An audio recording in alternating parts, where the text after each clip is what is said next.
E aí, quando a pessoa clica para ver, mais ou menos, deixa eu ver se esse aqui está com o link, né? Quando a pessoa clica aqui para ler a matéria, aí ela tem o nosso link. Aí eu já vou responder a pergunta ali, me permita, João. João não, John, aquelas, né? Vários dois, vários dois. O que é um âncora para o release da Carla, né? Carla, Sim. então aqui a gente tem um artigo, ó, tá vendo? Aí se eu vier aqui, olha só, esse é o meu texto âncora, tá vendo? Então, o Cultura e Negócios publicou esse artigo aqui, que foi o que eu tinha mandado para eles, e aí ele colocou o link para mim em 2 textos âncora, esse aqui, que é o nosso blog, e esse aqui, que é o meu mais importante, né? Que é a matéria que a gente fez. Quando a gente clica, aí a gente tem a matéria inteira no blog da agência, da Red Hog.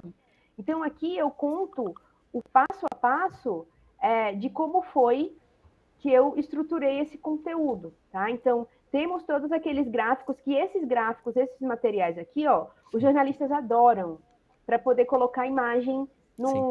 nos jornais deles também, né? Então, aqui a gente tem toda a cronologia Tem da tudo, né? Marvel, tem tudo. Aí, Sim. dos Vingadores, quais são os que eles mais gostam, assim, em relação a grupo, né? E Sim. aqui, ó, eu tenho também, eu filmei a SERP do Google.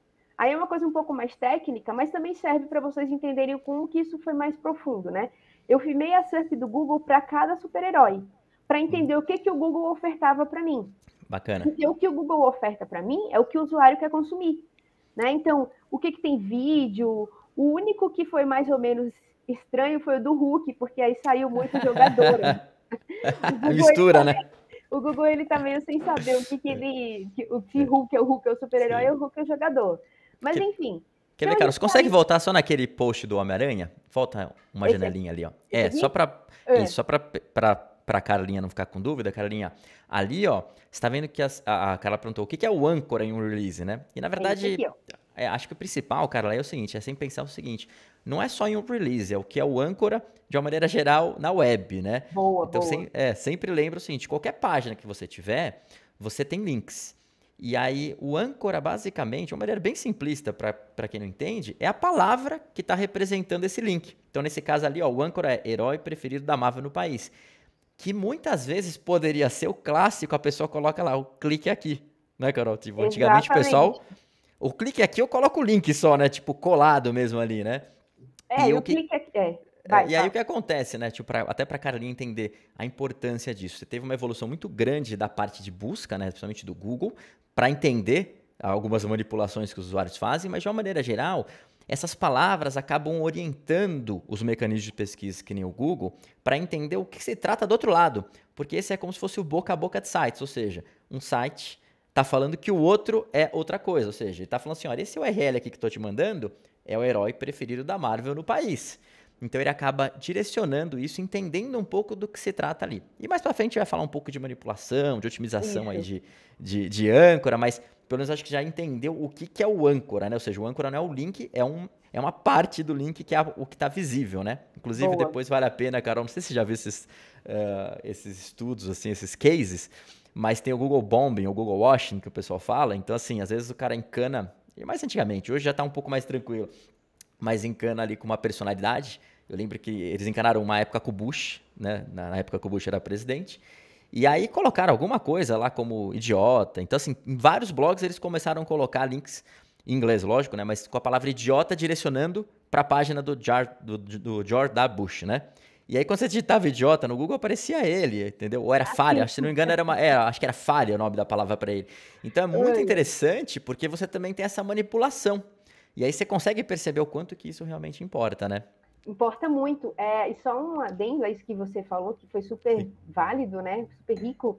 Assim, o link, ele funciona como um voto, tá? Então, cada linkzinho desse, o Google entende que cada link desse que eu conseguir, o Google ele vai entender que esses portais estão votando naquele artigo que tem no blog da Red Hog, mostrando realmente o Homem-Aranha, ele é o herói preferido da Marvel e tem toda a explicação ali. Então, a internet, o Google, ele não funciona sem link. Link, ele é ele é a Sim. teia, né? Ele é o elo entre um site e outro. Então, a gente sempre tem que fazer. Pegando nessa que você falou, durante muitos anos, a Adobe era o primeiro lugar para clique aqui. É, Porque você sempre maravilhoso, né? colocava, né? Você sempre colocava, principalmente naquele site de baixar Sim. os programas da O Adobe, tipo, clique PDF aqui para clássico, né? baixar. Então, você digitava clique aqui no Google, a primeira coisa que aparecia era o site da Adobe. Sim, maravilhoso. E Porque aí, porque ele o, entendia isso, né? o Google vai entendendo isso, né? E uma outra coisa também interessante para colocar nesse ponto é a semântica. O link ele tem que fazer sentido. O texto âncora, que é esse textinho aqui, texto âncora, né? É o texto que ancora o link. A gente coloca o link ali dentro. Então, assim, ele tem que fazer sentido com o conteúdo como um todo. Senão, ele também não tem valor. Né? Então, a gente também tem que tomar cuidado com isso, principalmente, tá? Vou parar de compartilhar minha tela aqui, Carla. E se você tiver mais alguma dúvida, pergunta aí pra gente. Depois manda e-mail, manda Não, com WhatsApp, que a certeza, gente né? vai Ou lhe coloca nos respondendo. comentários aí dos vídeos que a gente tenta Boa. responder sempre, né? Ai, menino, aqui tem O... muitas perguntas. Sim, não, e aí, até, cara, uma coisa interessante que às vezes é um pouco de histórico, né? A gente entra na parte mais técnica, mas deixar de uma maneira bem simples para o pessoal entender. O diferencial do Google, basicamente, foi um algoritmo de posicionamento que eles acabaram criando aí, tipo, logo que eles começaram, que é o PageRank, né? E Sim. assim, quase tudo está baseado em links. Então, assim, talvez acho que os dois pontos principais aí do Google, dele ter se tornado quem ele se tornou, porque você tem que lembrar, antes do Google teve outros buscadores, né? O Lycos mesmo, acho que 98, 99 era o maior site do mundo. E Ai, era um busca... desculpa, não era da É, minha época. tudo bem, né? Mas olha que interessante, gente. Esse site ninguém sabe que existe hoje. Olha Não. só que loucura. Tem, Não, de eu cheguei a repente. usar muito Hã? KD, né? KD, Cadê? Cadê é maravilhoso, né? KD eu Aqui no usei Brasil a gente usava bastante. muito. Mas assim, qual que é o diferencial do Google para ter essa alavancagem? Fala assim, cara, ele deixou todo mundo para trás. Porque mecanismo de pesquisa é grátis. Então você usa o que te traz os melhores resultados. Por que, que Uhum. ele teve esse diferencial? Basicamente por dois motivos. Porque ele começou a encontrar novos sites através de links. E para quem é mais das antigas aí que nem eu, lembra que antigamente você tinha que mandar o seu site para o buscador. Né? Ele não Sim, encontrava sim. seu site naturalmente, né? Não, Você tinha você que tinha que encontrar. registrar, né? E aí o Google acaba encontrando outros sites através de link. Então você tem Uhum. a parte de rastreabilidade que é muito importante. O Google acha o seu site através de links, ele fala assim, não depende mais de usuário. Que no final, o que o Google quer menos é depender de usuário, né? E o segundo ponto, talvez, que seja já o PageRank, que é basicamente a forma como o Google posiciona, essa época, basicamente ele pensava nisso. Ele falava assim, deixa eu ver a quantidade de links que está sendo direcionada de um site para outro, para conseguir definir o posicionamento para uma pesquisa, né? E é lógico, isso Exatamente. evoluiu demais, mas esse foi o principal método que o Google usou para se tornar um mecanismo diferenciado, ou seja, oferecer melhores resultados e principalmente dominar o mercado, que é o que ele faz hoje, tá? Então acho que esse é um ponto super importante para a gente aqui. Com certeza.